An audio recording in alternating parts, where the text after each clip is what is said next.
সম্মানিত সংগ্রামী জনতা, আজকে আমরা জুলাই বিপ্লবের সম্মুখ সারির যোদ্ধা বীর শহীদ শরীফ ওসমান হাদির নামাজে জানাজা আদায়ের জন্য সমবেত হয়েছি।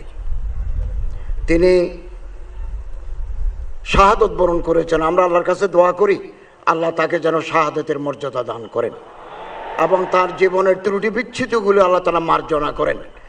আল্লাহ তার কবরকে জান্নাতুল ফেরদাউসের টুকরা বানিয়ে দেন এবং তিনি যে স্বপ্ন দেখেছিলেন আধিপত্যবাদ বিরোধী একটা ইনসাফ ভিত্তিক সমাজ যে প্রতিষ্ঠা করার স্বপ্ন দেখেছিলেন তার পূর্ণতা দেওয়ার জন্য দেশবাসীকে আপনি তৌফিক দান করুন। সারা বাংলাদেশ আজ কাঁদছে। ধর্ম মন্ত্রণালয়ের নির্দেশনায় বাংলাদেশের গ্রামে গঞ্জে শহরে বন্দরে সব মসজিদে আমাদের ভাই জনাব শরীফ ওসমান হাদির জন্য দোয়া, খতমে কোরআন, জিকির আজকার সম্পন্ন হয়েছে। আমি তার জীবন বৃত্তান্ত পাঠ করছি।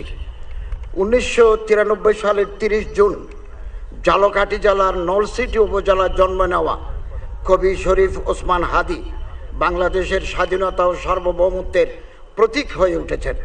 তার ক্ষুরদার যুক্তি, দেশপ্রেম, মানবিক মূল্যবোধ, দৃঢ়তা দিয়ে তিনি দেশকে ভালোবেসেছেন।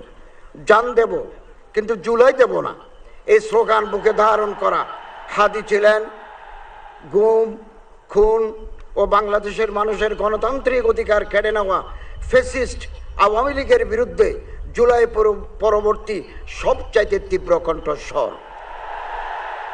নতুন বাংলাদেশের সাংস্কৃতিক ন্যারেটিভ নির্মাণে শরিক হওয়ার জন্য প্রতিষ্ঠা করেছিলেন ইনকিলাব কালচারাল সেন্টার। বাংলাদেশের সার্বভৌমত্ব বিরোধী খুনিরা 12 ডিসেম্বর দুপুরে জুমার নামাজের পরপরই তাকে গুলি করে 18 ডিসেম্বর 2025 রাতে সিঙ্গাপুর জেনারেল হাসপাতালে শাহাদত বরণ করেন বীর ওসমান হাদি। ওরা ওসমান হাদিকে নিশ্চিহ্ন করতে চেয়েছিল, আর ওসমান হাদি হয়ে উঠলেন আমাদের সবচেয়ে বড় প্রতীক স্বাধীনতা এবং সার্বভৌমত্বের। আল্লাহ তাআলা ওনার মাগফিরাত করুন এবং বেহেশতের অসংখ্য নাজ ও নিয়ামত দিয়ে আল্লাহ তাকে সম্মানিত করুন। আমিন।